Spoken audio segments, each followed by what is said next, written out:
Prepare to experience the strongest radio allowable by law. Secrets will be revealed. Myths dispelled. From the studio gym where excuses never apply, it's Superhuman Radio with your host, Carl Lenore.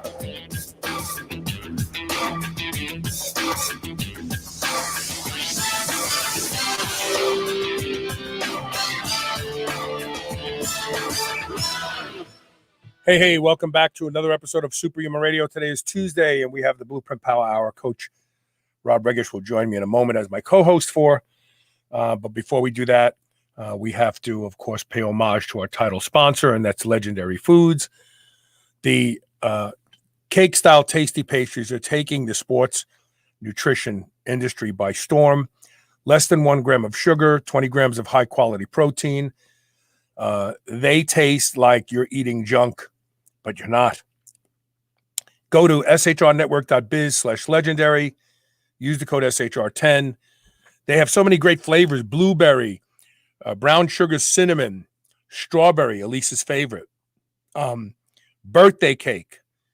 I can't even keep up with all the flavors. The cookies and cream they just introduced. The outside looks like a Oreo cookie, like the cookie of an Oreo cookie, the chocolate part, and inside delicious cream, and it tastes like it's loaded with sugar, but they're not. And you can also win some. We give lots away, more than one a day. Lots of boxes we're giving away. Listen during the commercial break for the secret word. Email the secret word along with your address to onair@superhumanradio.net, and you could be the proud recipient of a box of tasty pastries in your home. And without further delay, I'll get my guest on and play his theme music real quick. Here we go. Calling all Blueprint Army. Fall in line. It's time for the Blueprint Power Hour with Coach Rob Regish on the Superhuman Radio Network. How you doing, Rob? I'm doing terrific. It's 62 degrees here in the Northeast, and apparently we're finally beyond the snowfall. That's our summer this year. You know, global warming, it ain't happening. It's not happening here. And it's not here either. So yesterday morning I get up, go to my trusty BMW, turn the key, and it goes, I'm like, oh great, dead battery. I don't know why. I have no time to figure out why. I got to get to the gym and train because I'm on a mission for the next year to train every day I'm supposed to train. And so I got a motorcycle, but it's 41 degrees out. I bundle up, I get on the bike, I ride it to the gym, I train. By the time I leave the gym, it's about 49. That's more tolerable. Right. Same thing today. I didn't want to fool. I got home too late last night to fool with the battery. I said, well, I'm riding the bike. It was 47 degrees when I left the house this morning. Ooh. It'll be about 62 or 63 later today, but that's still no summer weather. That's hardly spring weather, really. No, I'll tell you what, when we have a no snow winter, then I'll acknowledge global warming is actually happening. You know what? It's a long winter up here in the Northeast. What can you say? I know. And this is my frustration. And that's why the woke crowd have changed their terminology from global warming to climate change. Well, hell, the climate changes 4 times a year. Like, come on, give me a friggin' break. You know what I mean? The climate's been changing since the beginning of the planet. Time. That's right. So, I don't know. What are you going to do? That's all you can do. How's your training going? My trainer is going really well. I have returned from a week and a half off or so. Everything's good there. I'm very happy with the progress I'm making on getting the muscle stronger. And now it's just a matter of, the connective tissues keeping pace. Yeah. And that is an issue as you get older, connective tissue. Yeah. So Mike Deemers says, oh, by the way, ask your questions live. So if you're watching on Facebook or YouTube, just post your questions. We'll work them into the show. Mike Deemers says, I saw a new study on ecdy, really, or paper where it didn't work for elderly rats. No increases in strength, muscle, or anabolic markers. What's your opinion on ecdy now? Well, I'll tell you my position. What's your opinion now, you old fart, you? My opinion now is the same as it was before seeing the study. And let me also add this. It is painfully clear that there are more than a few researchers out there who don't understand this compound, or should I say family of compounds. And it really shows in their study design, which we'll go over here. So the study he's referring to was published in January of this year. And the title of that study is Phytoecdysteroids Do Not Have Anabolic Effects in Skeletal Muscle in Sedentary Aging Mice. So, what to make of this study? After reading through it, there are several problems, key big problems, and they are as follows. Problem number one is the material, the ecdysterone used in this study. They used turkesterone, which on the surface isn't a problem, but where did they get it? They got it from Spain. Real turkesterone, as found in the plant Ajuga turkestanica, comes out of Uzbekistan in Russia.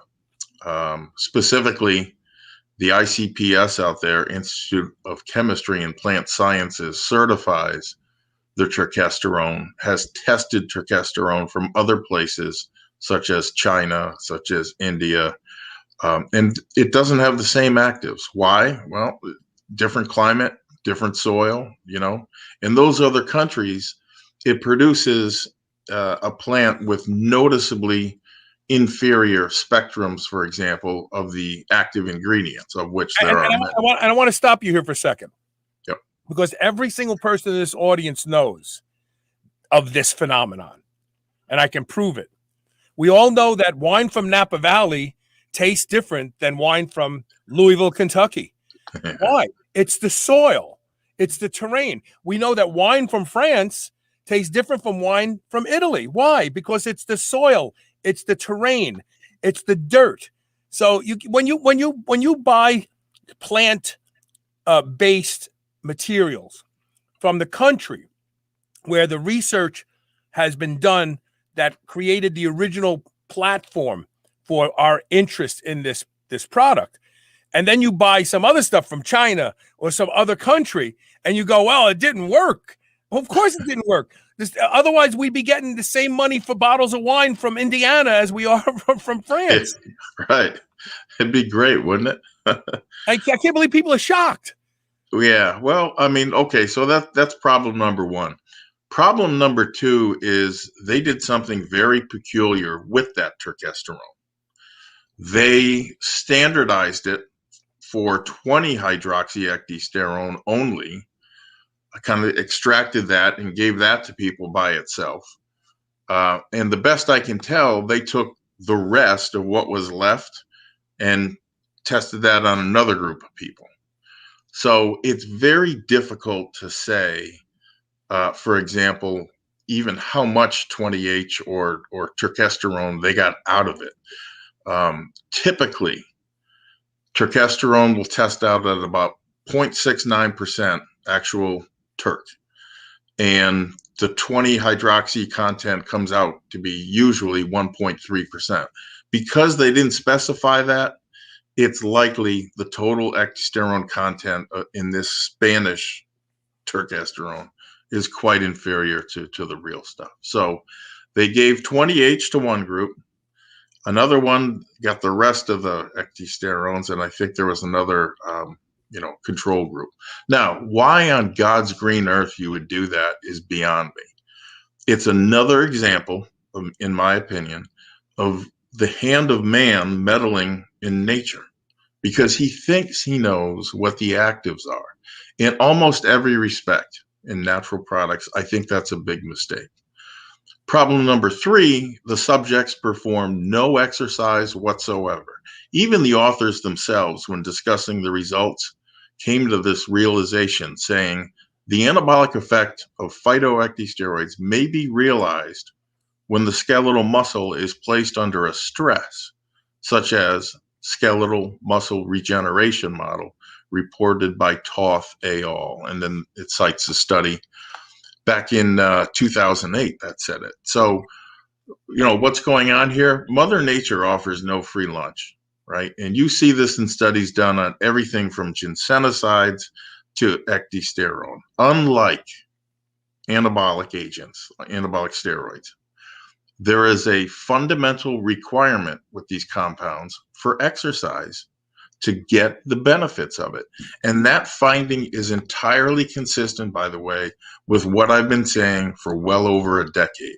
Here's a quote from the original BluePrint in 2009. I said, if there's no physiological stress to adapt to, it is only logical then that adaptogens will perform suboptimally or not at all. So, that was the other big problem with it. The conclusions basically said, look, just as he said, no muscle growth, no increase in anabolic markers, no decrease in catabolic markers, nothing basically. Well, what does that tell us? To me, it just validates everything that I've been saying on here for years. How many years have I been coming on here saying 20-hydroxyecdysterone is the wrong one? It doesn't do jack. Turkesterone, I discussed that as recently as a month ago after yet another test that I ran on myself from 1.5 to 2 grams a day for 8 weeks. Results? There were none. There was nothing in the gym. There was nothing on my blood work. Okay, quite different than my experience with full spectrum Raponticum. So as you sum up the study, they used a piss poor turkesterone extract from the wrong place. They overly standardized it for ecdysterones that are inferior. And number 3, the subjects performed no exercise. If you can't see how horribly flawed this study is and its conclusions, then frankly, there's no hope for you. Either that or you had an opinion going in and you were looking to validate that. And this supports your opinion, so you like the study, right? Yeah. I mean, as I looked at it the third time, because I wanted to make sure, it was quite likely the worst design study on ecdysterone since a study was done at Baylor back, I think, in the early 2000s. And that was on a combination ecdysterone, what was it, the seaweed that was supposed to bind myostatin, and using ecdy in that study at 30 milligrams a day. Well, you know what? 30 milligrams of, let's say, dianabol a day, or testosterone, something like that. It matters, right? How much you're giving folks. And in that case. And since you invoked the testosterone word, let's not forget that early research by the medical orthodoxy said testosterone did not build muscle. Yes. Yeah. That, right. And then more than once. Then SIBA came out with dianabol, and they even said, well, dianabol doesn't build muscle either. But when they started taking 100, 150 milligrams a day, all of a sudden, lo and behold, muscle appeared. So, you got to be careful. Science is subject to dispute and analysis. And that's why real science is reproducible and people can defend their position with other scientists. No one wants to defend it. Nowadays, if you don't agree with my science, I'm going to cancel you. Right. And also one study is not a definitive statement on any compound, okay? the reality is, when you look at ecdysterone in its totality, its benefits have been validated now by multiple groups of scientists in several dozen studies in almost a dozen countries over more than 4 decades. Right? It's been done on multiple continents, everywhere from Russia to Japan to Hungary to the good old USA. Studies are still going on at Rutgers. And it's been shown to work in 3 places: the test tube, in rats, and in humans out in the real world, where it stood the ultimate test, the test of time. So I would encourage you to look at it through that lens and not just one study. But I think almost everyone can agree that even knows the subject a little bit, this study was very poor, and it negates its findings And you have entirely. to wonder what their agenda was. Right. Why would they knowingly do this? Why do they want to shoot down ecdy? That's the real question. Yeah, and who knows? It may be that someone in Spain wants to sell their stuff on the open market, and another party is subverting them, or thinks they are, by putting this study out there. It could be a number of reasons. Or it's very popular to be contrary today. So we all know that lifting weights builds strength and muscle. And someone comes out with a study that shows, a 10-year meta-analysis and review of the research shows that lifting weights does not build muscle and strength. And people are going to go read it. They're going to read it even though they know it's not true, because they're going to say, well, what could this be about? You have to remember, we live in a world of publicity today. Social media, clickbait, exactly. And so there's a lot of people out there dying to publish a paper, dying to get funded, and they'll do papers like this, silly papers like this, just to be contrary. Yeah, it's crazy. The next question comes from Jack Lanza, Mario's brother. You don't know who you remember Mario Lanza, the actor? You don't remember him? No, I don't know. Before my time, maybe. You're not that much younger than me. How do you develop your calves? Mine just won't grow. Nothing I do works. High reps, low reps. I've tried all sorts of angles. Is it a lost cause? Well, you're asking the right guy, because I did not get calves in my genetics. Far from it. And I think it's fair to say that more than any other muscle group, right, calves, if you don't have the genetics, are going to resist most conventional measures of how people build muscles with weights. And that doesn't make growing them impossible, but it does require something very different, in my opinion. Because the calves are used to they're used to a lot of work, right? Because they carry you around all day long. And especially if you consider, and I think you need to look at it this way, every step you take is a rep. So think about that, as you're looking at it again in its totality. Where I have seen stubborn calves grow, I have always seen at least one of 3 things going on. First, people who carry more weight have bigger calves, right? We talked about this before. Fat people have beautiful calves. They're like big, huge calves, right? And so there's a clue there. All right. So continuing on, that of course goes hand in hand with the weight you carry around. So even a 10-pound gain in body weight is a major stress for the calves to adapt to, because think about it. It gets back to my example of every step that you take is a repetition. Now, multiply that by 10 times, and you start to get a feeling for how it is a stimulus. In fact, I'd like to point something else out to prove your point. It's a phenomenon that I call occupational hypertrophy. I first discovered it when I was a young boy working on the racetrack. Blacksmiths who are right-handed have right forearms like Popeye. And they have left forearms like their wives. And it's like, wow, from swinging that hammer, the blood rushing into that hand, the grip holding onto that hammer. I'll guarantee that I can make every single person in this audience think of me this summer. This summer, when you're at the beach or when you see people wearing shorts, this is most noticeable on guys. I will guarantee you their right calf is bigger than their left. You'll go, oh my God, Carl's right. Your wife will go, what are you talking about? Oh, no, never mind. Because that's from pumping your gas pedal and your brake all day long. I'm telling you, there's no other reason for it. Why is everyone's right calf better developed, the gastroc I'm talking about, right, than the left? Because driving. You're doing this all day long. Boom, boom, boom, boom. Yeah. Occupational hypertrophy.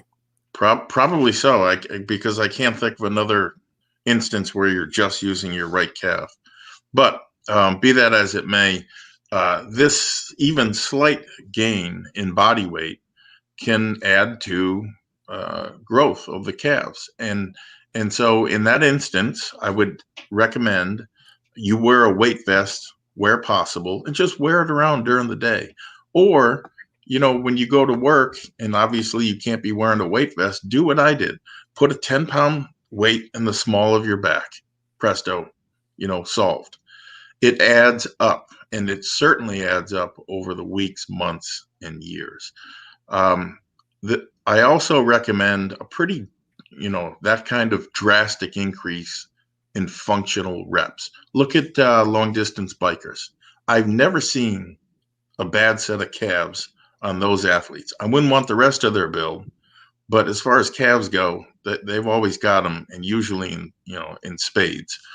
And then finally, the other thing that I've seen work well is what would be considered by most a severe stress, right, for the calves, whether that's an extremely heavy static hold, or when you run in strength shoes, it certainly doesn't, your calves get the message. Up to 9 times your body weight is shifted onto your calves when you're running in those shoes. So in either case, though, right, the heavy statics or certainly running in those, please take my advice, go slowly. Overdoing it can and will leave you feeling crippled, or worse, you're going to rupture something, right, that isn't ready yet, like your ankle, Achilles tendon, maybe a knee. But when performed correctly and gradually, both methods, I think, yield far superior results to conventional weight training. And, beyond that, certainly prioritizing calves by training them first in the workout, I think would be helpful. Or have a calf day. So high reps work and static work. And so train your calves. I know people who just train their calves. This is one of the lost values of bodybuilding training. You train the weak link in your physique first, and you give it its own day. So if you have shoulders that you need to build, you train just shoulders on a day. You don't train it with chest and back or whatever. So if you have weak calves and you want to bring them up, go in and put an hour of straight calf work in. Watch what happens in a couple months. Just watch. Yeah, and invest in a tape measure. The other good news is that they're easy to measure. I do that once every 2 weeks or so, and evaluate a method based upon using it over 6 to 8 weeks. If it's working, great. If it's not, ditch it and move on to something else. Yeah, good advice. So the next question comes from a friend of mine, Brian Hildebrand. Brian says, does Synthogen need to be taken with creatine, or should I stagger those two? What does Synthogen do that creatine doesn't? And I guess I'd ask the opposite as well. Best way to take both. Also, I went to buy some Synthogen a few days ago and it was sold out. When will it be back? Well, okay, so a lot to unpack here. So, let me get to the out of stock issue first, and then I'll get to the rest of your questions. It is a fact, Mass sold out of Synthogen several days ago, and John Drake, the CEO, sent 2 or 3, I think, emails saying stock was getting low. I knew something was up because even if you're subscribing to his newsletter, you only hear from him once a month, maybe every other month. So when I got 2 or 3 of these in rapid succession, I texted him. I said, what's going on? He said, we are legitimately very, very low on stock. So if you've got folks that want it, try to get the word out. Unfortunately, many people, I think, thought this was just, PR. This is marketing. And now they have to wait until it gets back in stock. I honestly don't have a date or ETA on when it's going to be back. And even if I did, it's problematic because, in my opinion, you just can't trust the labs today. I've seen this over and over. Typically, if you were to come up with an ETA, or I add 2 to 4 weeks to whatever estimate they give me. And that usually, turns out to be the case. Having said that, I know there is a big run of it that is due in shortly, and I'll define that as within a month or so. The reason being is this summer is the 10-year anniversary of Synthogen going up for sale, and that's something I'm immensely proud of. Yeah, it's something I'm really proud of, which I'll go into elsewhere. But let's get to the Synthogen and creatine questions. First, there are a lot of folks that like to use both concurrently, right? Given they're both highly complementary. But there are other people like me that prefer to use them separately. Why? To me, it's just a real nice feeling knowing there is another, right, honest to goodness supplement that is going to help me get better results faster right around the corner. Okay. Creatine's benefits, they go far beyond muscle building. And honestly, there doesn't appear to be an end in sight. What I think is relevant here and the real standout is it boosts hypertrophy, and it does it better than any other product. And it does so more economically than just about any other product. Now, we can talk all day about cell volumization, the increase in DHT, increase in IGF-1, more satellite cell activation. And those are all great things, but it's accelerating muscle growth. That is why most people, natural people, not using drugs are using it. And even folks that are using drugs. Synthogen's forte, on the other hand, is just dramatically accelerating recovery. Almost everyone that tries it will tell you it's night and day training with and without it. It is also much better than creatine at quote unquote wound healing and or injury repair. That I did not design it that way. It's just it's a happy coincidence. So if you're using both, you're going to get both of those effects, and it makes training a lot more productive, as you can imagine. If you stagger the two, I'd recommend Synthogen and a good tribulus product like Tribestin for a number of reasons, and then creatine solo or trimethylglycine added to it. The best way to take creatine, in my opinion, is just 5 grams a day. If you're using creatine mono, 5 grams a day with food. If you're using crealkaline or creatine hydrochloride, 1.5 to 2.5 grams a day, rather, again, with food is going to be most people's sweet spot. Synthogen is best dosed at 10 caps immediately pre-workout and then 5 more immediately post. Most people, that's going to be at max dose. You should back down from there, finding your most, lowest, or rather effective dose. Most people will do fine on just 10. They get all the recovery they need. I am increasingly of the opinion that the first bottle needs to be used every day. Like, I recently went back and did that and was surprised at my performance in the gym, just 4 days after doing it. So there's benefit to doing that. The second and third bottles, frankly, you can use those on training days only. It'll help stretch your supply considerably. Both great products, both with many different uses, and that's how I would use them. We have a question that needs to be answered when we come back from this break. And it's from Craig Hollander about training calves. I want to get back to it. It's a very, very good question. We're going to take a quick commercial break. And when we come back, we'll pick it up. You're listening to and watching the Blueprint Power Hour here on Superhuman Radio. Stay tuned. We shall return.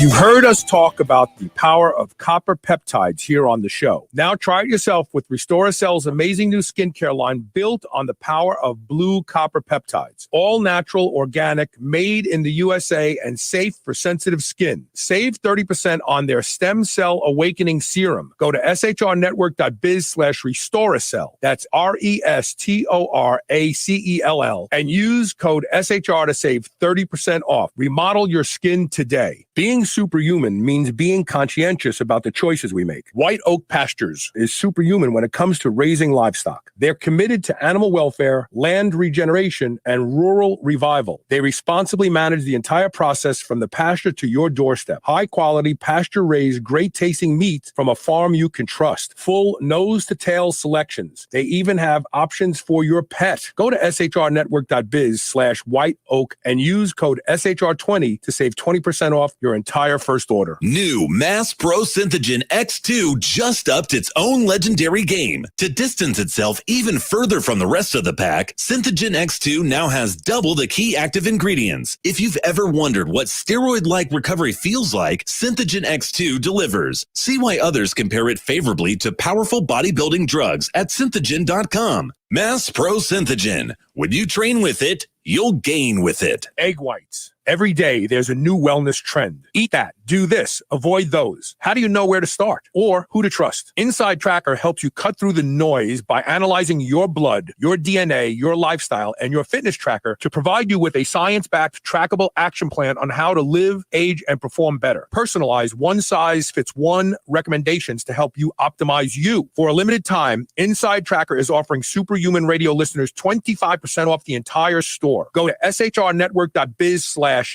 tracker, INSIDETRACKER, to save 25% off. Change begins on the inside. If there is one mineral you should be worried about not getting enough of, it's magnesium. Magnesium is the body's master mineral, powering over 300 critical reactions, including detoxification, fat metabolism, energy, and even digestion is influenced by the presence of magnesium. That's why I'm so excited to tell you about a new magnesium product I've been taking now called Magnesium Breakthrough. It's the ultimate magnesium supplement, easily the best I've ever seen or experienced. With all 7 forms of magnesium, I was able to arrange an amazing deal for my audience, and I guarantee it's the best deal available on this product. Seriously, with volume discounts combined with our custom 10% coupon code SHR10, you can save up to 40% off select packages of Magnesium Breakthrough. And I promise that this deal is only available on this specific website, magbreakthrough.com/SHR. You won't find that deal on Amazon or even on the company's own website. Go to magbreakthrough.com/SHR and use code SHR10 to save up to 40% off select packages of Magnesium Breakthrough. TaylorMade Health is focused on making sure you're able to perform and look your best. They are a leader in game-changing supplements and cosmetic products. Whether you want to increase strength, expedite recovery, facilitate soft tissue repair, or reduce deep wrinkles, TaylorMade Health has you covered. TaylorMade Health is also the home to Dr. Seed's products such as BPC, BPC Plus, and the Chill Pill. All of my listeners can now get 20% off their first order with code TRY20. That's TRY20. This code can even be used on subscription orders. Visit shrnetwork.biz/TRY20 today and use code TRY20 for 20% off your first order.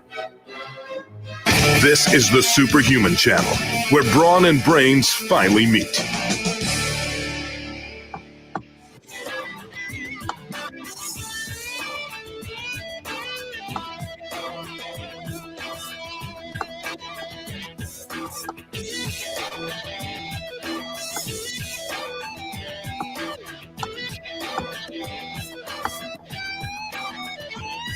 Hey, welcome back. Sorry that took so long. My green screen.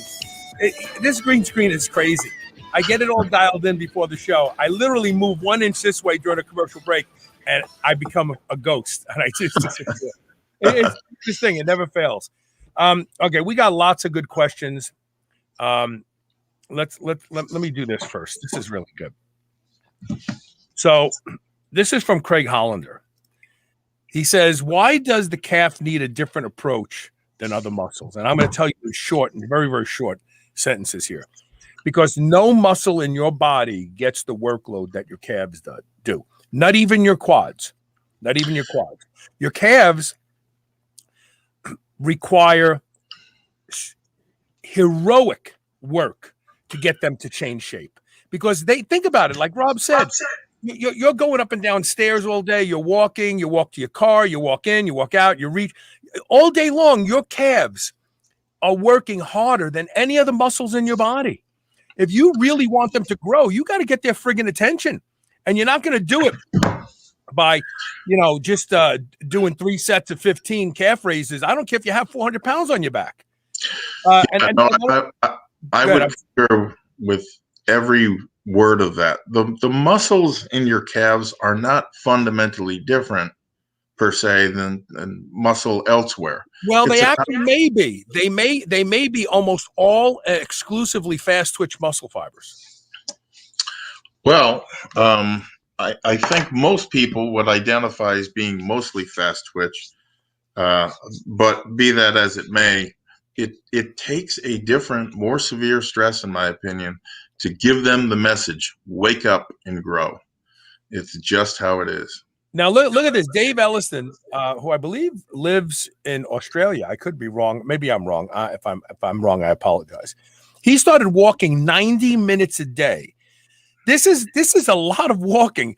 I walked 4 miles with Aaron Singerman when I was in Nashville recently, and we walked through a nature preserve. So this wasn't walking on pavement. This was like, navigating tree roots and hills and mudslides and everything. And it took us exactly an hour to walk 4 miles. He's walking 90 minutes a day. He's got to be doing 15,000 steps a day when he combines that with his normal movement. Sure, he says, and my calves grew an inch, because that's heroic work for your calves to walk 90 minutes a day plus whatever else you do. Yeah, and now imagine doing that with a 20-pound weight vest. And you know what?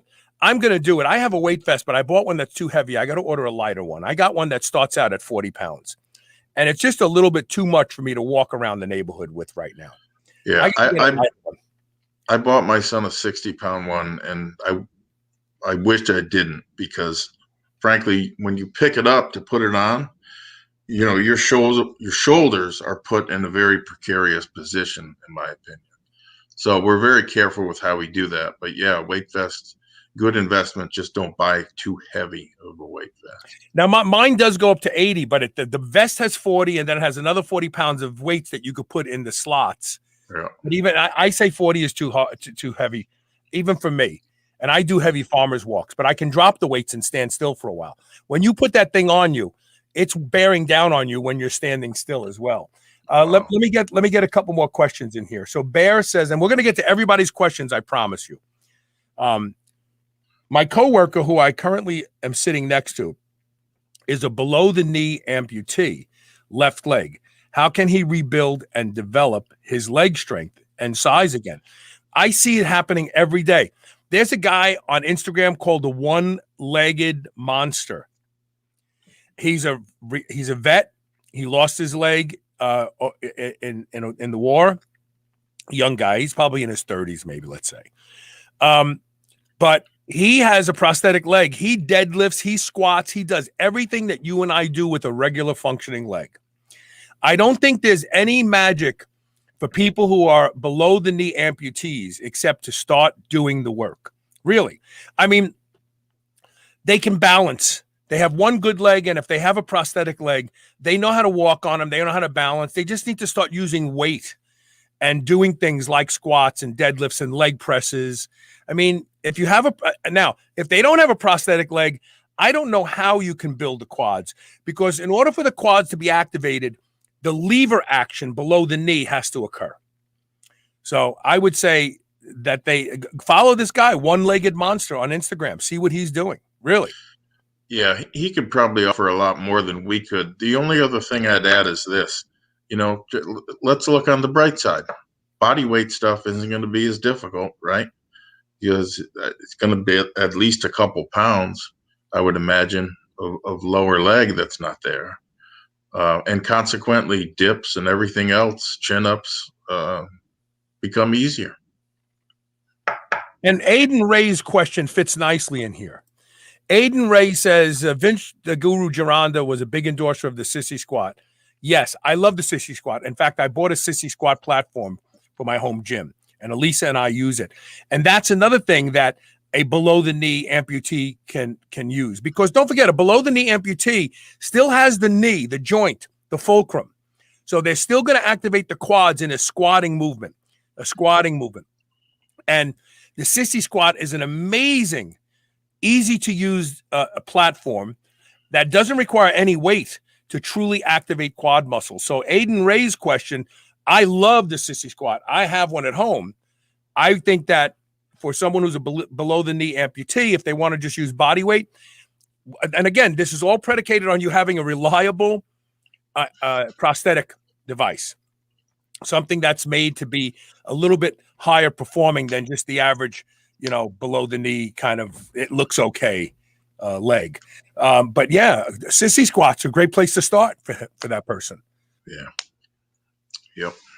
It's the other thing that came to mind was pistols, and you would practice them the same way that anyone that can't do them yet would, including me, which is you'll stand on the right leg and you will grab a belt or other, apparatus with your left arm.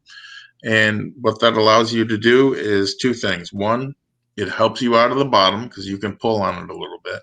And two, it helps with balance. And it'll get you there. It's gotten a lot of other people from not being able to do them to do them. I've used it on many different clients. It always works the trick.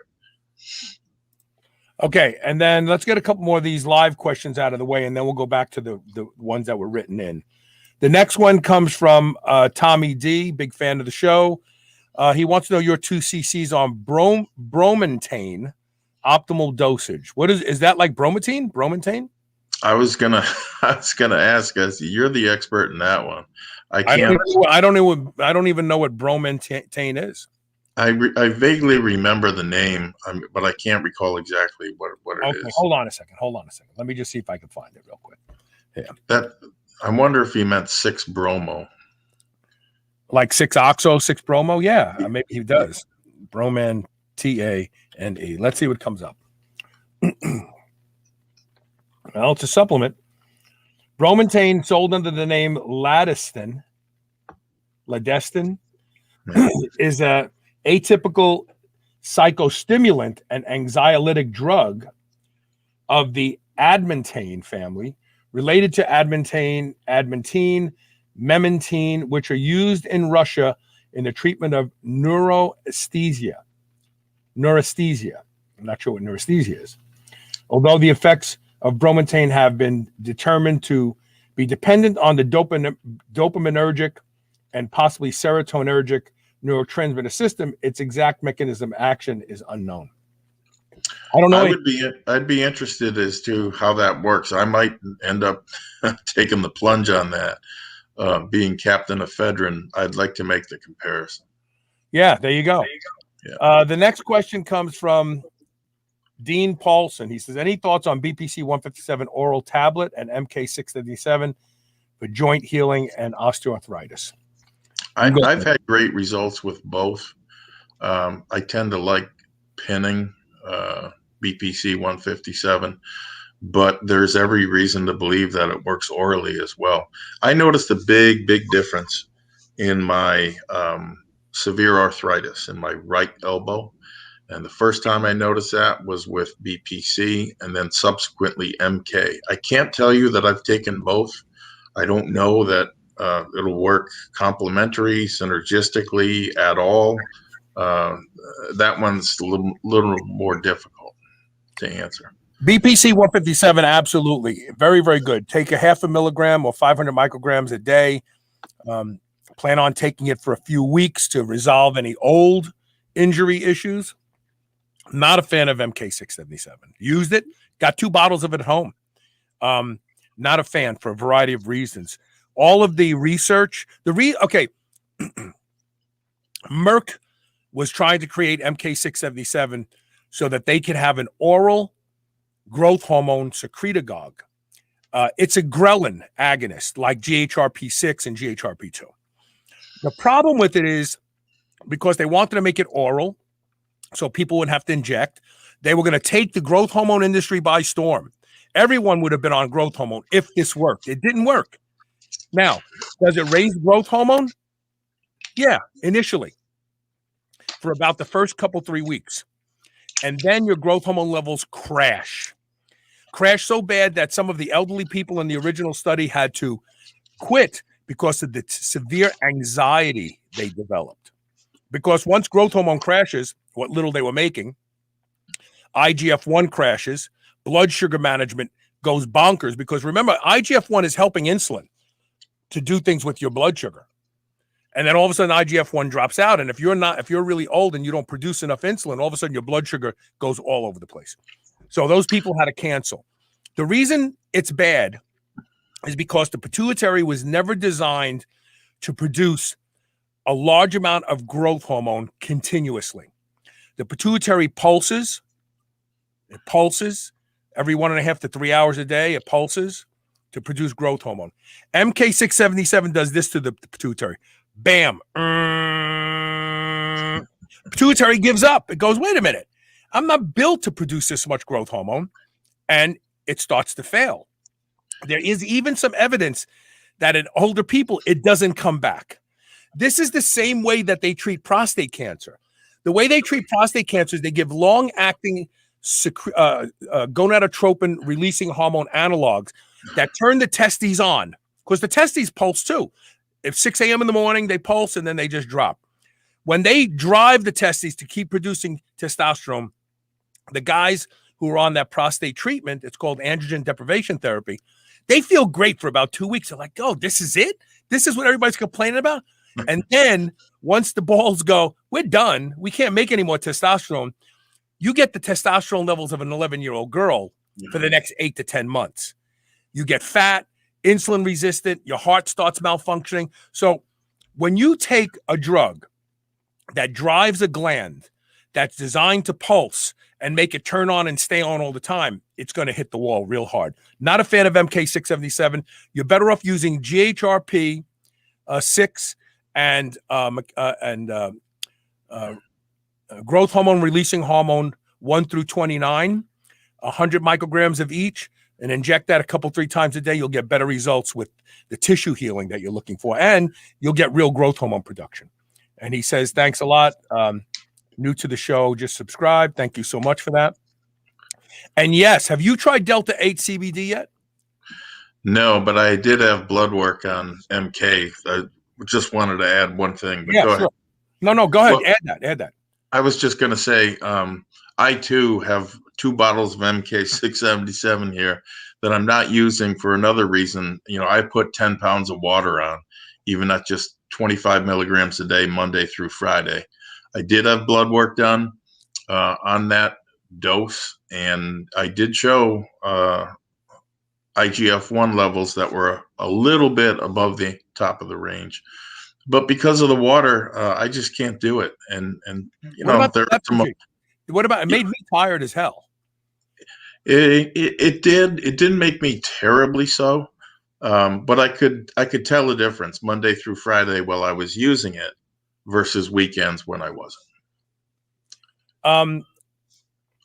Have you tried Delta 8 CBD yet?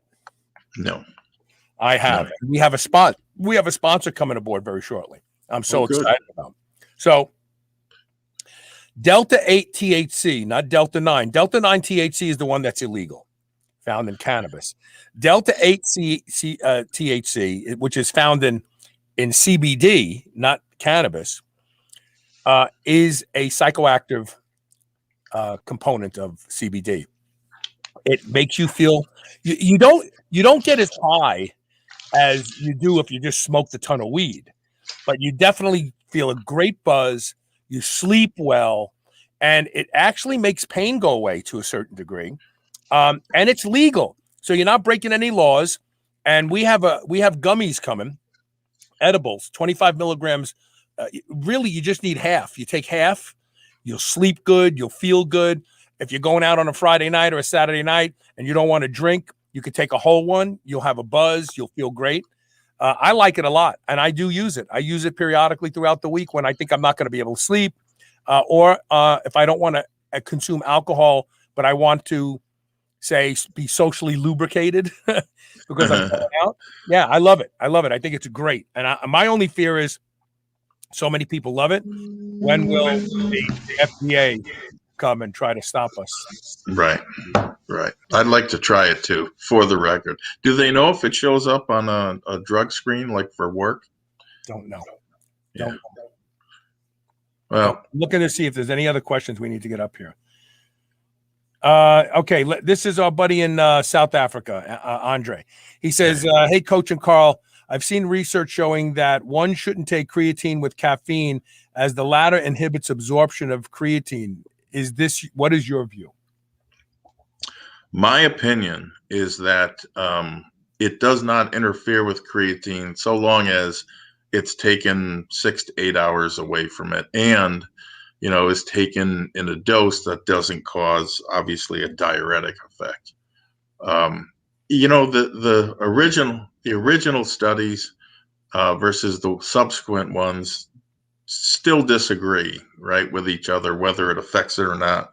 That's my personal belief. If I'm using creatine, I'm putting it at least several hours away from caffeine use. I'm completely off caffeine. I can honestly say proudly that I don't even drink tea. In fact, I was going to have a drink this morning and it had caffeine. It had coffee fruit extract in it. Yeah. And I Googled, does it have a caffeine in it? And it said it has only 0.4% caffeine, which is equivalent to about 4 milligrams compared to 120. Yep. I was like, no, I don't want caffeine anymore. I'm done with caffeine. Scott Lawler says MK677 could also have a toxic reagent left in that only NMR testing can detect. So that's not good if you're a pro athlete, at least. And he said he didn't realize it had a fatigue state for MK. We'll have to find more studies. It is trash. Listen, if MK677 was good, they would have used it. Merck would have a multi-billion, maybe $1 trillion product, because all the baby boomers would buy MK677 and use it. But it failed on so many levels in the testing studies that they did, that they didn't bring it to market. What does that tell you? Yeah. All right. Yeah. So let's see where we are. We're going to take a break. When we come back, we have more of the write-in questions, and please feel free to continue to post your questions. We'll get them all done, and we'll also get the Blueprint tip of the day in. Stay tuned. We'll be right back.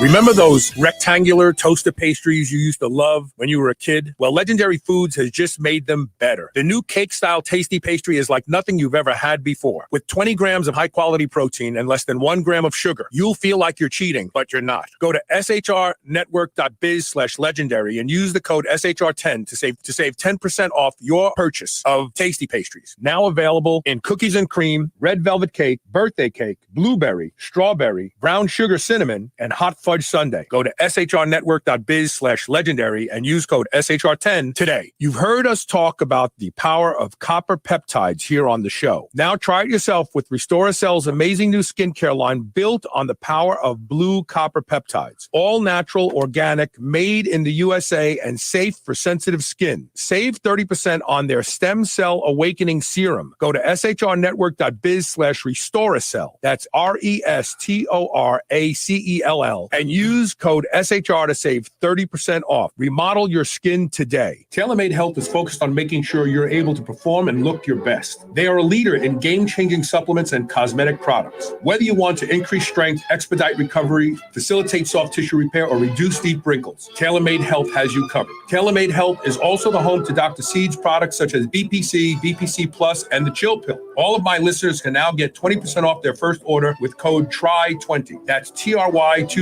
This code can even be used on subscription orders. Visit shrnetwork.biz/try20 today and use code TRY20 for 20% off your first order.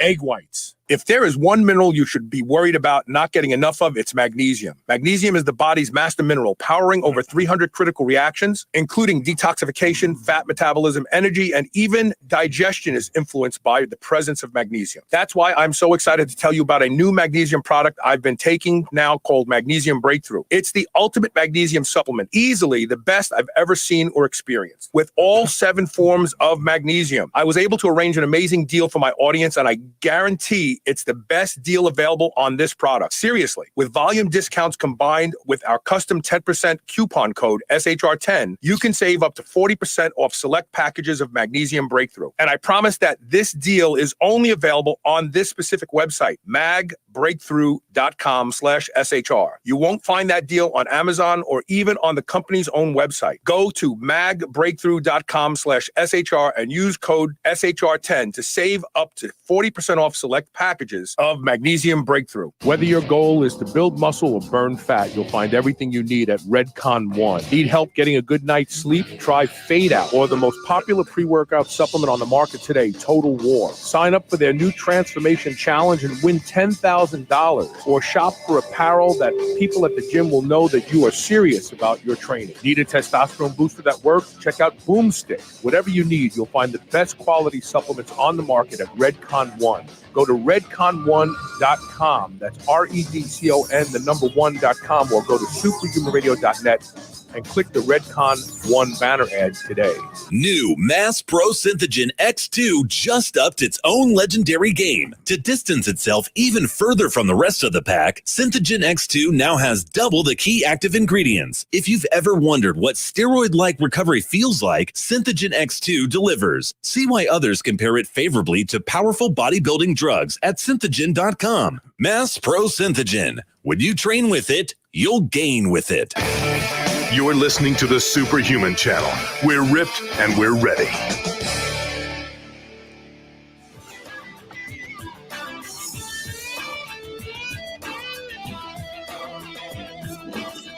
Welcome back. We got lots more questions to answer later in the show. We'll get to everybody's questions. But first, we have to get on with these.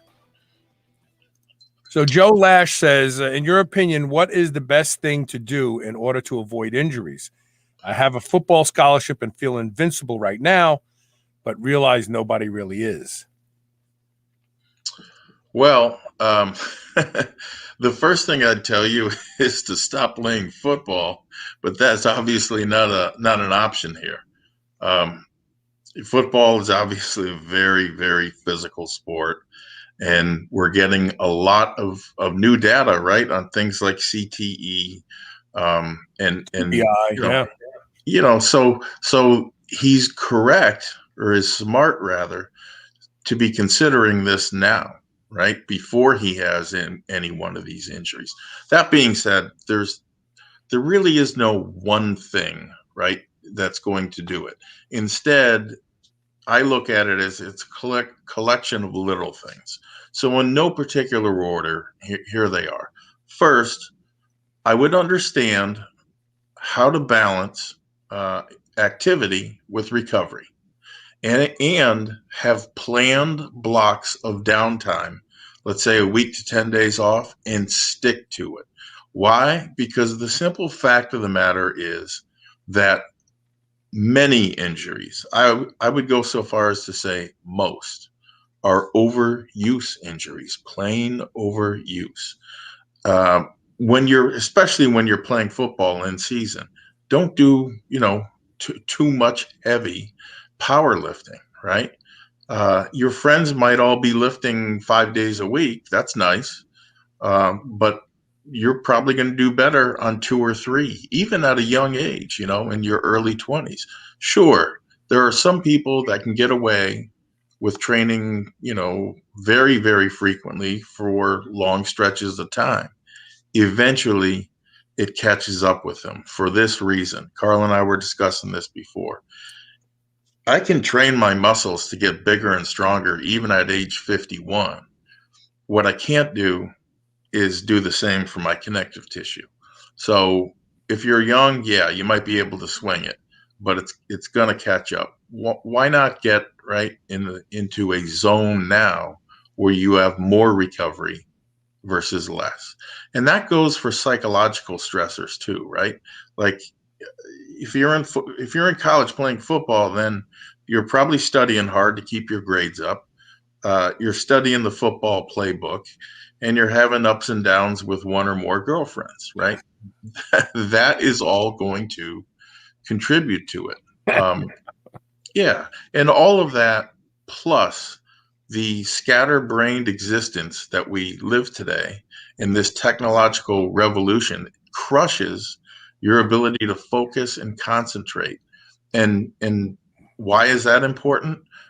Because when you lose your concentration on a squat, or you lose your focus on a bench press or heavy bench press or deadlift, presto, there's your injury, right? And focus and concentration is a skill.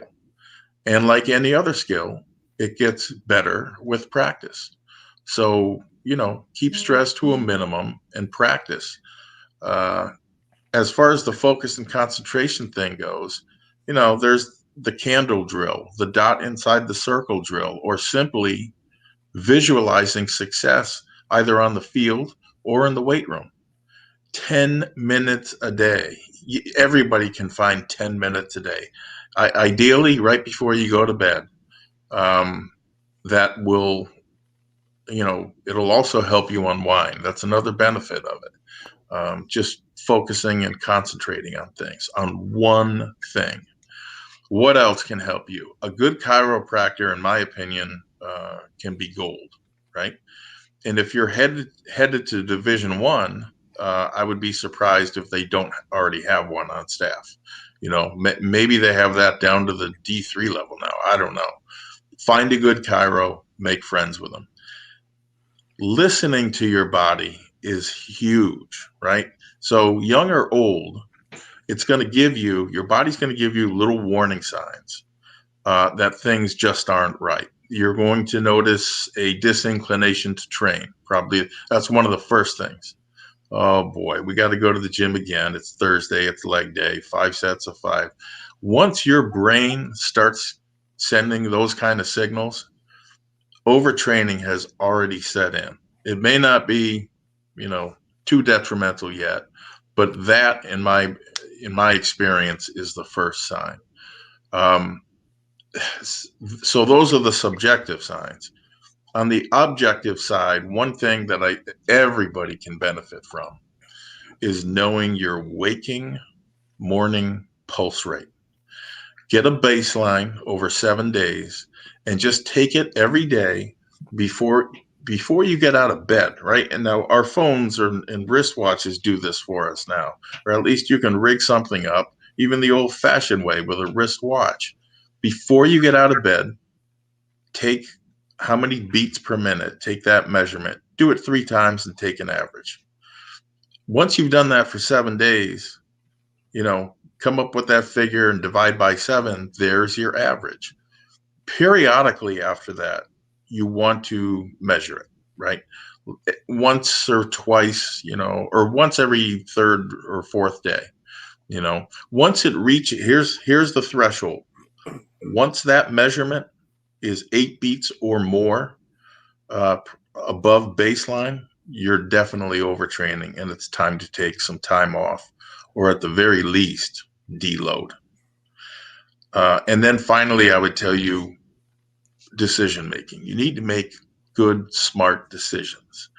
There was a very talented wrestler that I knew in college, and he went on spring break, and while he was drunk, he dove headfirst into the shallow end of his hotel's pool.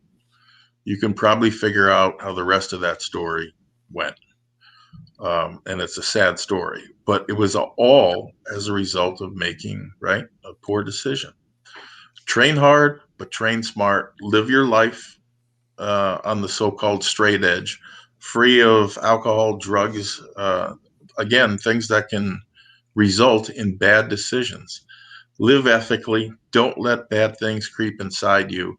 Over time, that they're going to subvert everything that you are as a human being. So just stay away from them.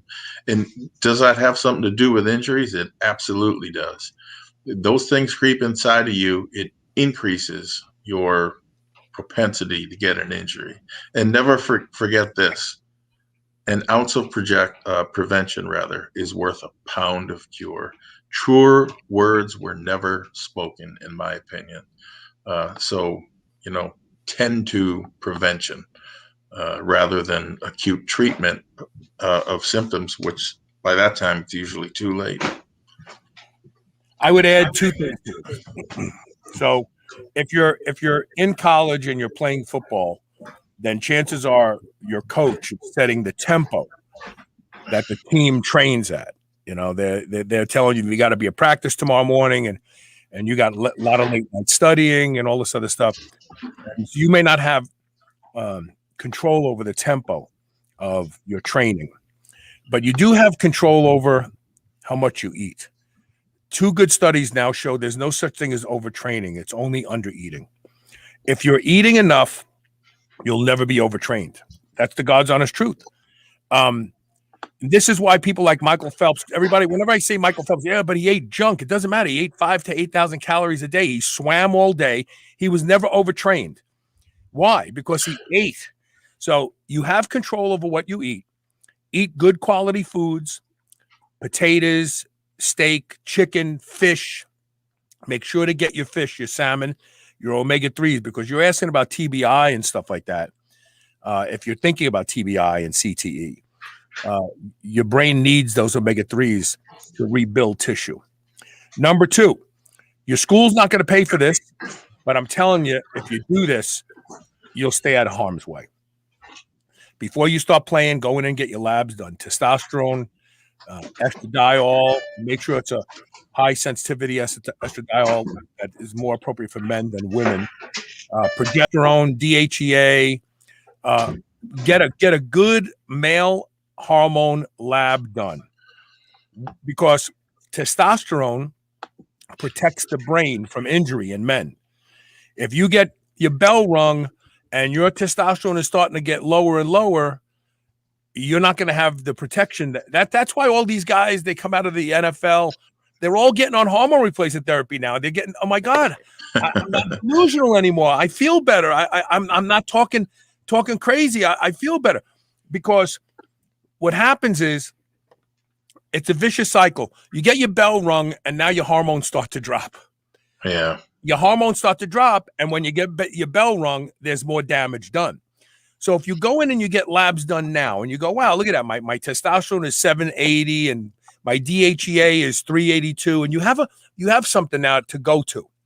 Now you're playing, you're eating, you're sleeping, the tempo's picking up, and you're not feeling yourself. You go and you have your labs done. All of a sudden you find out your testosterone's dropped 300 nanograms a deciliter, and you're like, wow, what's going on? I'll tell you what's going on. Your bell's getting rung. Your pituitary's getting messed up, and your hormone levels are dropping. Your thyroid. Listen, Muhammad Ali developed Parkinsona pugilista. This is Parkinson's disease that lots of the old-time boxers used to get from getting punched in the head too much. It happened to him when they knew his thyroid had tanked. He was having thyroid hormone problems. If your thyroid is tanked, you're not producing any testosterone, because thyroid and testosterone go hand in hand. They're reciprocals. So Dana White over at the UFC, he makes sure that these guys watch their testosterone levels, because when their testosterone levels drop and they get kneed in the head, that's when they end up with brain damage. So watch your hormones. Those are going to be the canary in the mine if you're suffering damage. And obviously, at your age, you probably aren't going to want to get on HRT. You may have to think about quitting football, to be honest with you. And the other thing is that there is no such thing as overtraining. There's only undereating, and you have control of what you eat. There you go. Those are the only two things I wanted to add to the discussion. All right, let's go to some of these other questions now.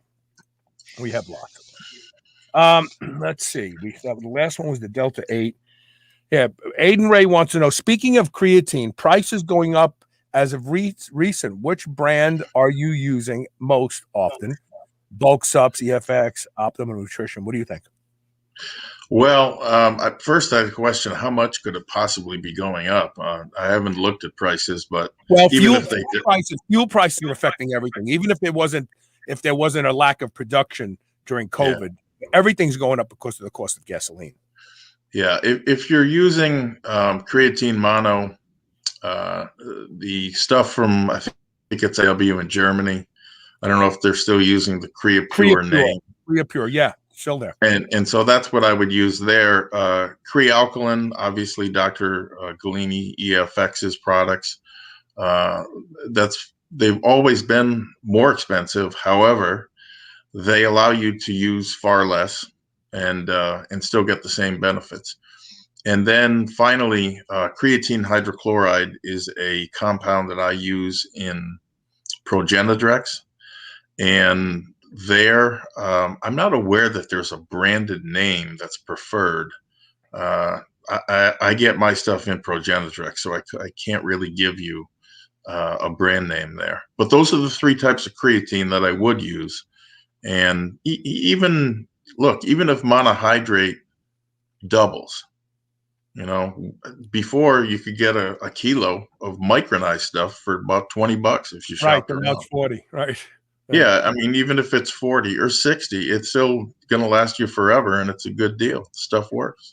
I buy mine at bulk supplements.com, and sometimes I buy it at VitaCost when they have kilos on sale. There's always going to be inexpensive creatine out there, I predict. Yeah. Okay, so the next question I want to get up here is from Ryan asking, when is the water-based testosterone going to hit the market? It's stalled right now. We're still working on it. It wasn't shelf stable, the last one. It did start to come out of solution. But Justin Kirkland has found a new vehicle, and we're experimenting with it now. So we're moving forward on it. It will be out. I can't tell you when right now. Yeah. But it will be out. Let's see here. Scott Lawler says, I'll chill on commenting, just enjoying hearing others talk about this stuff. I'm not sure what he's said that about. Maybe we could pick that back up and he can answer that. Here's a question I love from Craig Hollander. He says, which are the best natural aromatase inhibitors? You want to take a stab at this first? Arimidex. That's not natural. I'm not sure that there's one that's as effective as what most people want it to be. I haven't seen blood work on it, but the natural options in question that I've seen discussed: transresveratrol, grapeseed extract, and I think there was one other. It might have been stinging nettle. To what extent do they work, or do they work at all? That's a tough call. I guess I would first ask, why is it a concern? If you're taking excess amounts of testosterone, it may be that just lowering the amount of testosterone works because, as excess test is converted to estrogen via the aromatase enzyme. I'm not sure we have a really good natural solution for you. Oh yeah, there are. I can tell you what they're going to be right now. Okay, shoot. But here's the problem with this question. Men don't have enough estradiol in most cases, unless they're obese. Because the more fat you have, the more aromatase you have, and the more aromatase you have, the more of your testosterone is being siphoned off to estradiol. And that's the real problem with obese men in our population today. And estradiol is protective of the brain. And it's the reason why men develop Parkinson's disease 5-fold more often than women until women go through menopause and their estradiol levels drop. Yeah.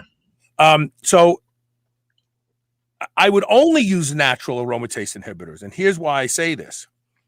because you can't artificially suppress your estradiol levels with natural alternatives. You can with things like aromatase inhibitors like Arimidex and what was the one that everybody played around with D something DDT? What was it? What was that stuff that everybody crushed their estradiol levels with? Yeah. It was. Didn't it have some letters? I can't think of it. Yeah, it was a 3-letter thing. That ADT. absolutely ADT, right? Absolutely destroyed my libido. Yeah, and everybody tendons and left your brain open for harm. By the way, so the most effective, and I'm going to explain why. Natural aromatase inhibitors are anything that reduce the production of cyclooxygenase. Anything that even NSAIDs, although I won't recommend you take NSAIDs, anything that shuts down COX-1 and COX-2 stops the production of the aromatase enzyme, because in the cytochrome P450 cascade in your liver, cyclooxygenase is the precursor to aromatase. So the more inflammation your body has, the more aromatase you make. The more aromatase you make, the more estradiol you make. So things like ginger, curcumin, golden, because and omega-3s from fish. I prefer fish over supplements. Golden, because these reduce cyclooxygenase production. They put the fire out in the body, and inadvertently they also reduce the production of aromatase because there's less donor enzymes to produce aromatase. Two other things that work very well, but I wouldn't take loads of either of them, is vitamin C and zinc. Zinc is a natural aromatase inhibitor, but you can only take so much. But that's the beauty of the natural aromatase inhibitors. They work to a point, and then they stop. And that's where the pharmaceutical drugs take up and crush your estradiol. But I would turn to anything that reduces cyclooxygenase production, and that could be your favorite herb. Curcumin definitely does. Ginger definitely does. Fish oil definitely does. So I would start with those, and that will absolutely lower your estradiol levels to healthy levels, but it's not going to crush them like some of these other things. Yeah, and Walla is echoing my concerns also. So there you go. Well, good. And lowering inflammation, not information. Lowering inflammation is only going to help most people, not eradicating it totally, as with estrogen, right? Then you have problems. But lowering inflammation is key. And the reason for that is simple. Inflammation is either the root cause or exacerbates almost any medical condition that you can mention. So reducing it is going to help. And in this case, it sounds like it'll be an anti-aromatase. I am producing a daily testosterone injection, working with Justin Kirkland. He is the genius behind so many of other people's pharmaceutical products out there. And we'll have it to market by the end of this year. We're not going to use beta-cyclodextrins, but this is injectable, and it will have a peak in the morning, and it'll be gone in about 12 hours. So it will act more like natural testosterone production. It's actually called Nature Rhythm once daily testosterone. I've got the trademark on that, and we're coming to market with it.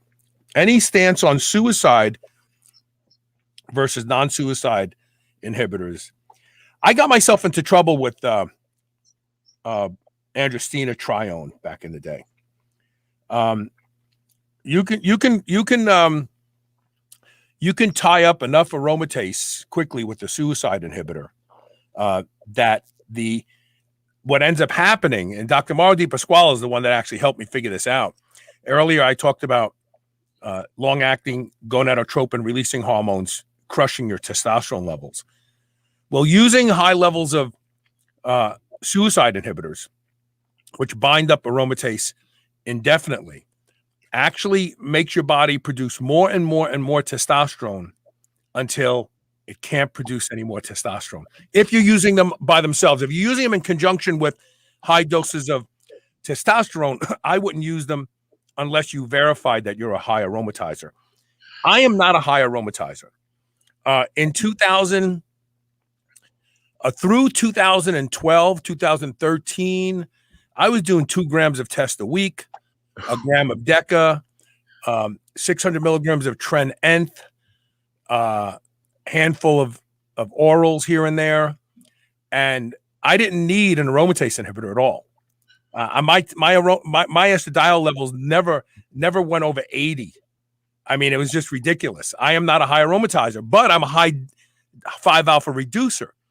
I turn testosterone into DHT real fast, which gives me a lot more strength and aggression and stuff like that. But if you're dark skinned, you're going to be a higher 5-alpha reducer.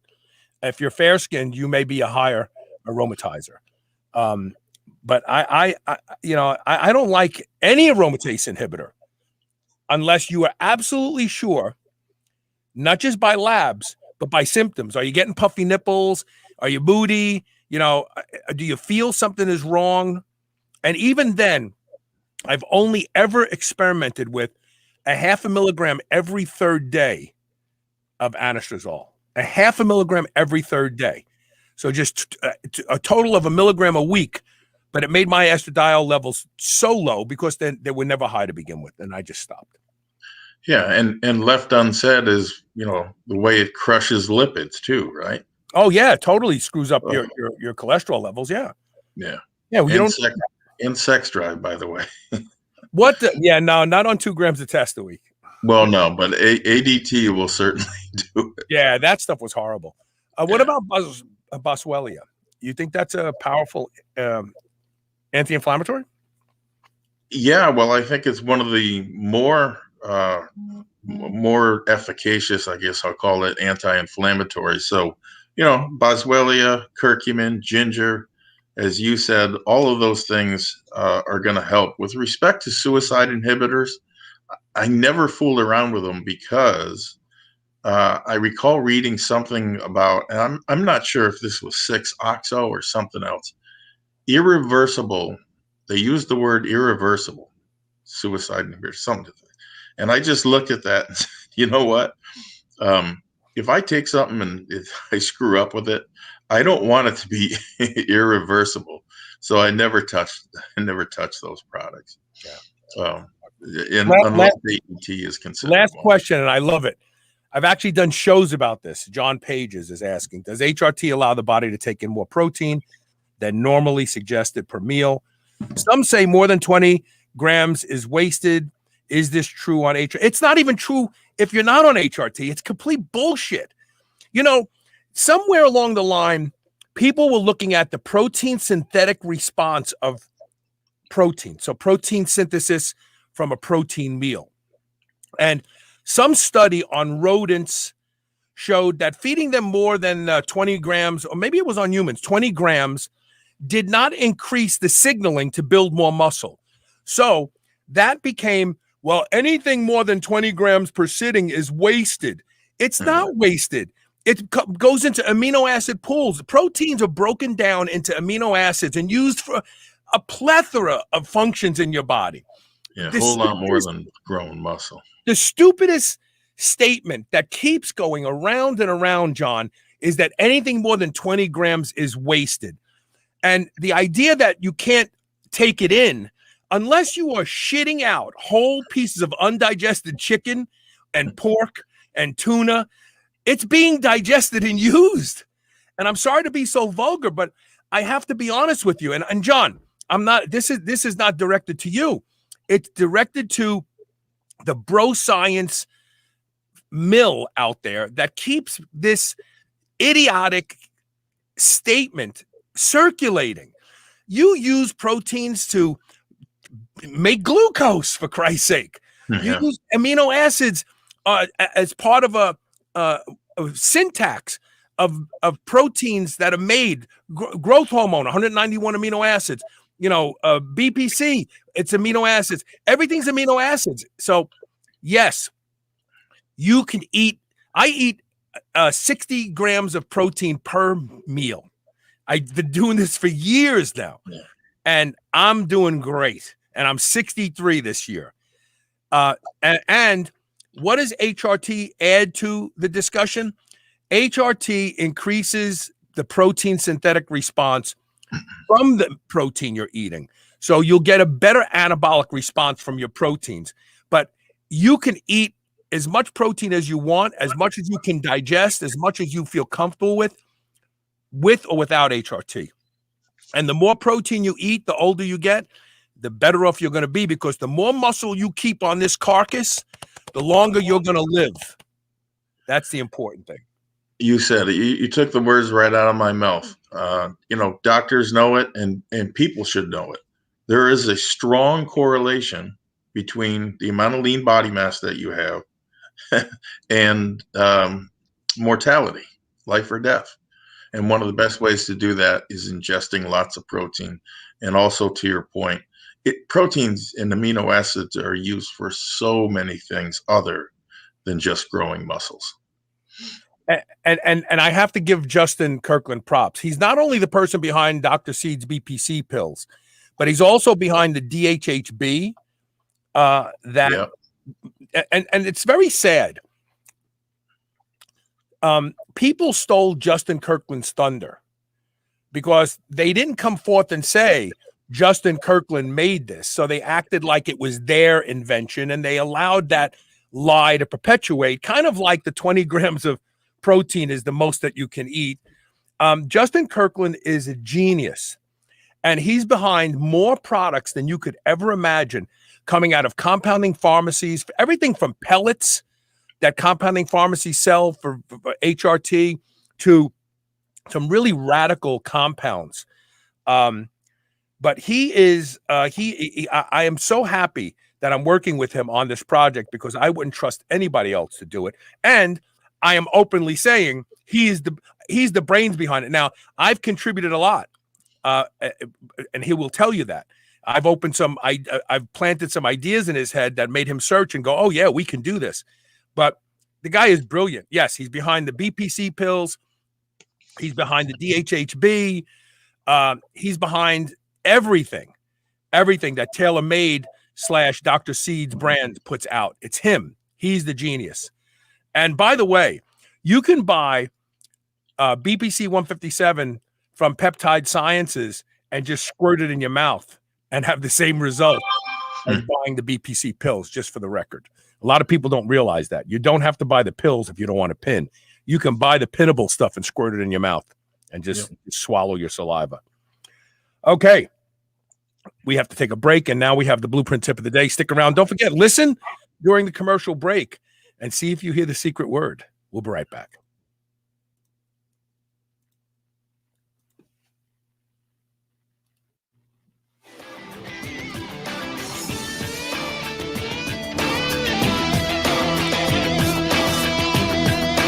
Being superhuman means being conscientious about the choices we make. White Oak Pastures is superhuman when it comes to raising livestock. They're committed to animal welfare, land regeneration, and rural revival. They responsibly manage the entire process from the pasture to your doorstep. High-quality, pasture-raised, great-tasting meat from a farm you can trust. Full nose-to-tail selections. They even have options for your pet. Go to shrnetwork.biz/White Oak and use code SHR20 to save 20% off your entire first order. New Mass Pro Synthogen X2 just upped its own legendary game. To distance itself even further from the rest of the pack, Synthogen X2 now has double the key active ingredients. If you've ever wondered what steroid-like recovery feels like, Synthogen X2 delivers. See why others compare it favorably to powerful bodybuilding drugs at synthogen.com. Mass Pro Synthogen. When you train with it, you'll gain with it. Egg whites. Every day, there's a new wellness trend. Eat that, do this, avoid those. How do you know where to start or who to trust? Inside Tracker helps you cut through the noise by analyzing your blood, your DNA, your lifestyle, and your fitness tracker to provide you with a science-backed, trackable action plan on how to live, age, and perform better. Personalized, one-size-fits-one recommendations to help you optimize you. For a limited time, Inside Tracker is offering Superhuman Radio listeners 25% off the entire store. Go to shrnetwork.biz/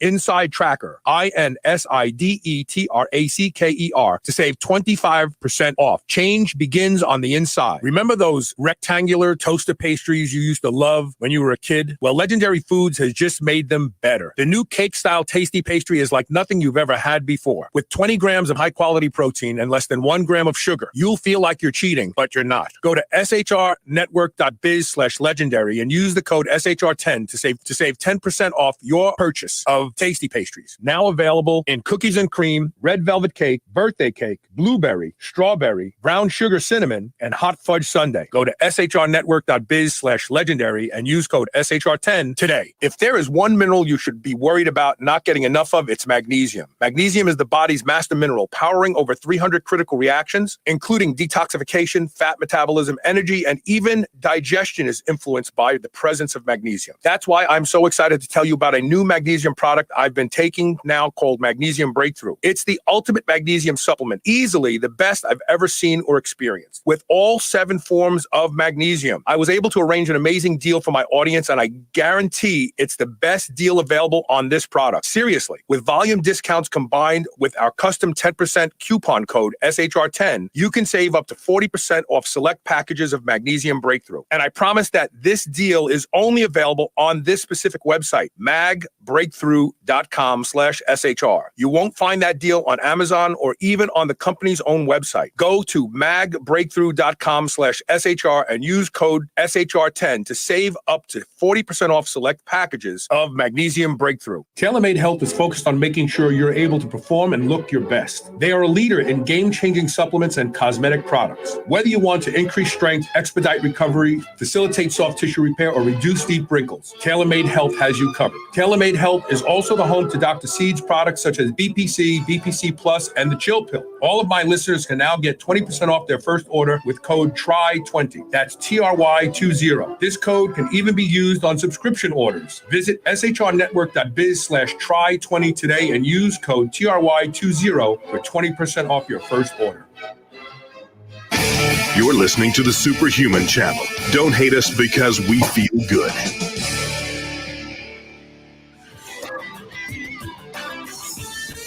I had the mic open while I was clearing my throat. My allergies are going crazy right now. Everything is growing in Louisville. Okay. What is the BluePrint tip of the day, Coach? The tip of the day has to do with what it really takes to be hitting on all cylinders in this sport, and I'll define that as strength training. I think it covers everything. It is not an easy sport to excel in, mostly due to the fact that your body is still wired for survival, right? And not building lots of muscle and losing lots of fat. Doubly so if you want to do that simultaneously, like a lot of the kids that I talk to in the gym. The fact is, building muscle and losing fat is way down on your body's priority list. With survival, has been, still is, and likely will remain your body's priority now and in the future. And so, as such, you need to have everything just so to be hitting on all cylinders and making progress, right? Because let's face it, going to the gym isn't fun when you're stuck, or even worse, going backwards. Over the years, I have learned that making consistent progress in this game is part science, part art. It's not overly complex like rocket science, but a good dash of both is necessary to succeed. And that can be seen in the nature of progress itself in strength training. How often do gains come predictably or with known regularity? Almost never. It generally will come in spurts. And your job then is to be there to catch that wave and ride it as long as possible. So let's talk about what it takes to, really make progress and have everything in order. Training wise, and I put that always at the top of the list, arguably the most important variable. I'll put a stick in the ground concerning getting stronger and suggest that you do too. It doesn't matter what form of strength training you're pursuing. getting stronger is going to help you get there. Think about it logically. Whoever built bigger muscles getting weaker, right? It doesn't happen. So whether you're bulking, cutting, or somewhere in the middle, getting stronger is only going to help. In fact, like I said, it's pretty much a prerequisite. What is problematic is, how do you measure that? And so there are a number of ways you can do it: total tonnage training, 1 rep max, et cetera, et cetera. But you need to have a method to measure that. So some math is involved in most of that. And if I can do it, anybody in the world can do it. And so that kind of represents the science as I described it. The art in strength training deals with some other things, not the least of which is understanding the subtle nuances of what's known as NMA, or neuromuscular activation. You can see this phenomenon when, for example, squats, right? Squats have a much higher NMA, potential to stimulate muscle growth, versus leg extensions, or even an exercise where you can use more weight, and a lot more weight, leg presses. And so the reason for this is that whenever you move the body and weight through space simultaneously, your mind and nervous system, NMA, is at a very, very high activation level. And you can use that, you can apply it to just about, every exercise, or at least consider it. Another part of the art to this, so to speak, is knowing when to push things and knowing when to back off. And what makes this difficult is, depending upon a number of factors, it's a moving target, right? Which can make getting a handle on it difficult. Difficult, however, is not impossible. And the more you train, the better you'll get at it, sensing when to push things and when to back off. Diet, obviously a huge consideration. Many people would put this at the top of the list. People do best, in my opinion, by zigzagging caloric intake.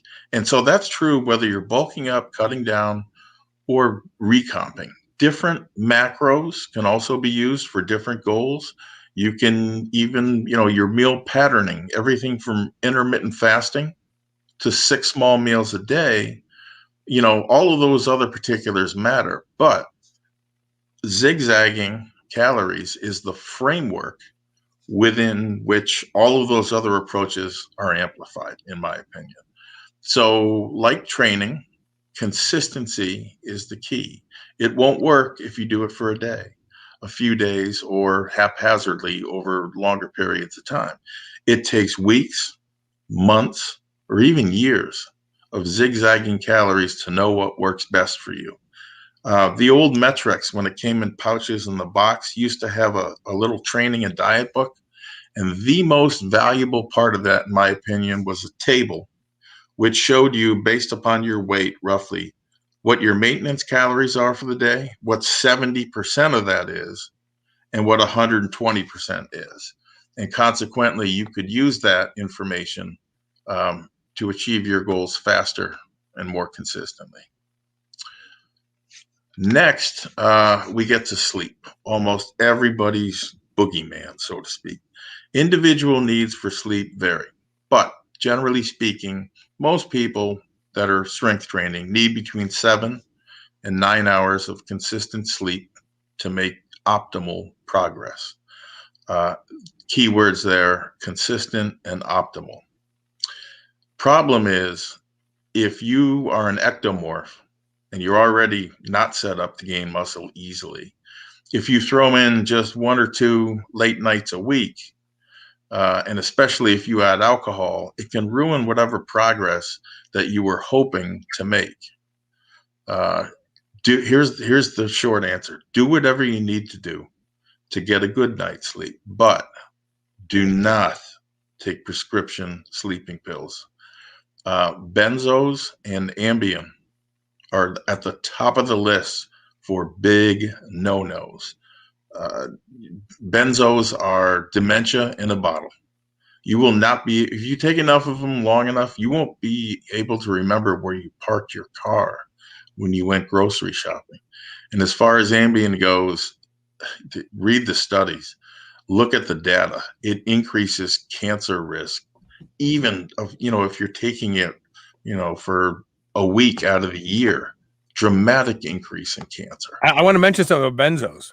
So Yeah. they now use benzos. So if you have a traumatic event, you're raped, you witness your father be murdered, they now give you benzos To forget. immediately after the event, and they'll give them to you for the following week, and the event becomes foggy, like, hey, I can't connect to it anymore. I'm not as upset about it. Think about that. You just said it's dementia in a bottle. It is. It really is. Yeah. And the sad thing is, if you look at the studies that the pharmaceutical companies did on rodents, they knew it from the get-go. They absolutely knew it. They forgot where they hid their cheese. They forgot a lot of things, and you will forget where you parked your car. Yeah. So definitely stay away from those. Sleep, however, is obviously one of the other big ones. Finally, we get to supplements. And so despite what the ads will tell you, they are not necessary to make progress. And the supplement industry, if you think about it, they have a vested interest in your frustration and stagnation or plateaus, whatever you want to call it. Did you hit a plateau, or you can't get that last 5 pounds of fat off? There's a pill for that. There are many different pills for it. It won't correct the fundamental, right? That's out of whack, whatever it is. But the ads will sure give you that impression. So that's the kind of the bad side of supplements.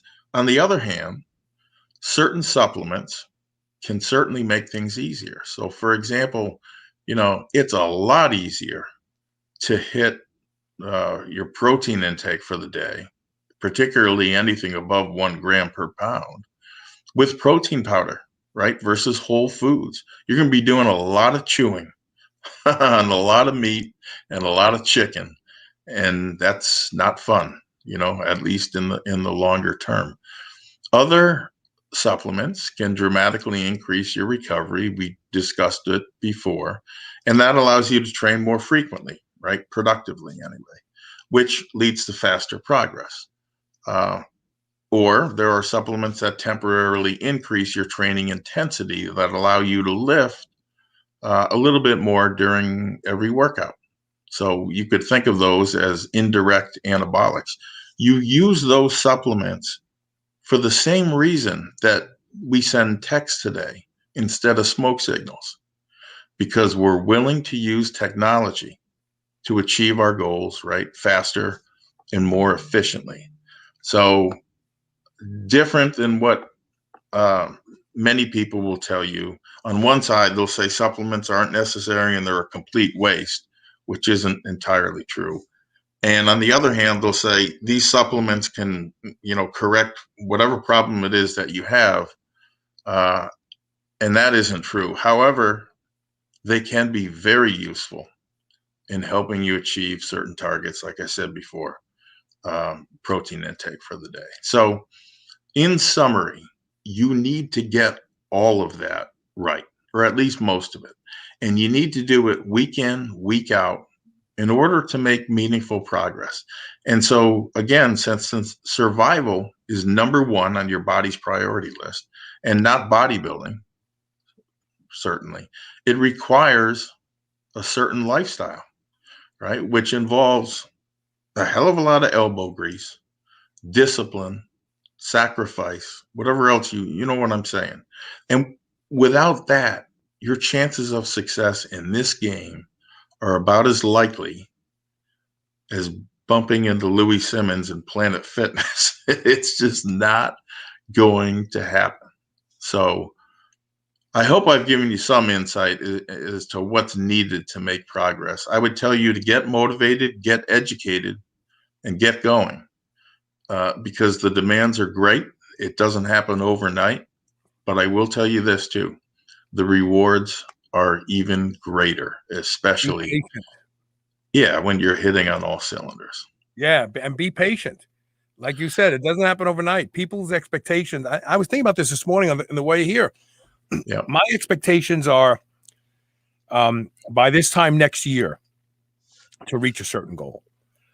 And the reality is that the supplement industry and who knows what else, wishful thinking makes people think that they're going to hit extremely hard to reach goals in 3 to 6 months.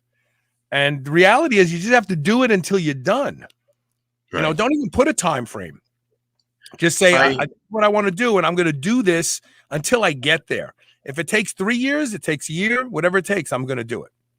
Yeah. And, you know, you said it, don't necessarily put a deadline on you, because for a lot of folks, including me, if you get to the deadline and it doesn't happen for some reason, you feel terrible about yourself.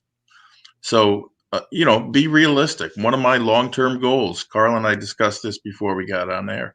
One of my long-term goals is to be able to do a handstand push-up on my fingertips. Now, after a lot of hard work, I'm able to do fingertip push-ups, but obviously the difference between the amount of stress that your hand absorbs in that movement is far less than what you would see in a handstand, because the fingers would be carrying 100% of the body weight. Mm-hmm. So the only other thing I'll tell you about fingertip work is this.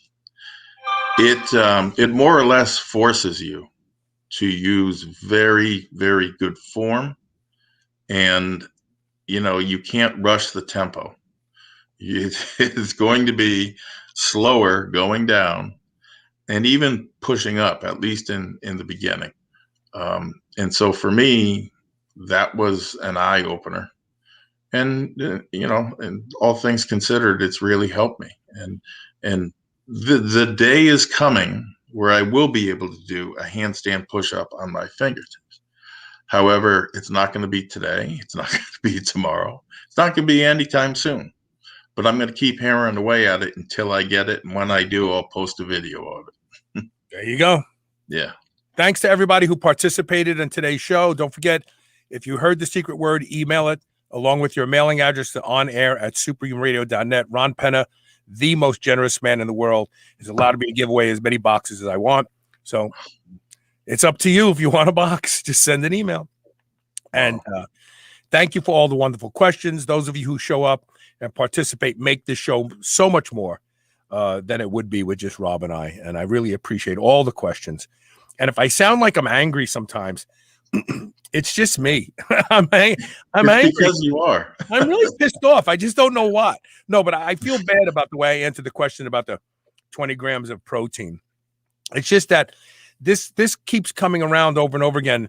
And it's sad because a lot of people think it's true that you can't synthesize, you can't digest, or whatever you want to call it, or utilize more than 20 grams of protein is sitting. It's just nonsense, and it's got to die. I wish we could just put a stake in the heart of that stupid statement and be done with it, really. And just try to think logically. You know, the sedentary person who weighs 100 pounds, yeah, he might be limited to 20 grams. But what about the guy who's 220, who's been fasting all day and he just got home from the workout? and you know, and fasting probably has makes the leucine and protein trigger a greater muscle building response. That's the truth. That's I know this. Training fasted.